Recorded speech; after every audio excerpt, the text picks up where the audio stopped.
Renee is only the second woman, and she is the first person of color to lead this district.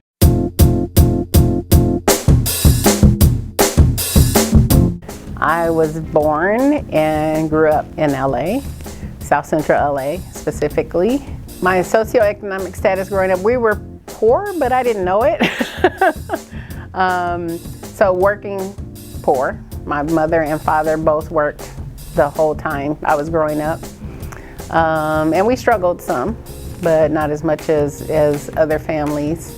And so lived my whole life there until I came to UCR. So emotionally, it was time for me to leave. Academically, I was valedictorian in my high school graduation. And when I came to UCR, there were students who had so much more academic experience than I had that I was blown out of the water.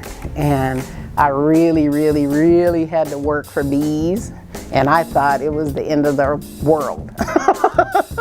And so probably for the first 3 months, I called my mom crying every week. I can't take it here. I gotta come home. I gotta come home. And my mother, who didn't want me to leave, said, no, you can make it. You stay there and make it. You can make it. And because she did that, I stayed. And then I realized I got a job in the, I was work study. So I got a job in the dean's office and saw other people's report cards. And I was like, I'm doing okay. Because you buy the hype, right?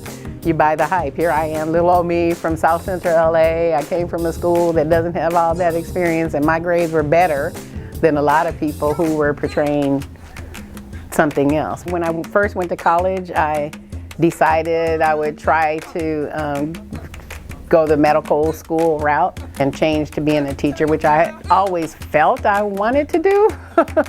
I started 38 years ago. So I started teaching at Longfellow in 1984 and really have been connected to education since then. So I would say every single role that I've had really helped me as superintendent, because you see different perspectives of the organization. You interact with people who have different knowledge and skill sets, and you learn additional things that help you have a more well-rounded view of being a superintendent, I think. Once upon a time, I thought that, it was a responsibility for schools to have students live up to their potential. And I think that changed actually over some work that I did with Mr. Sorensen, because we started a conversation about, rather than us defining potential, have the students articulate their aspirations. And I think probably over time, my idea has changed to it's our role to help students and families meet their aspirations, whatever they might be. I think that education is the single most valuable tool to change generations. And so to be chosen to lead an organization that does that carries a lot of weight. There's so many things that have been awesome, and just even generationally in my family, from my mother not having a high school to go to me being able to go through college, through Stanford Business School, and help run a school district in one generation. That's just amazing. And it's all education that did it.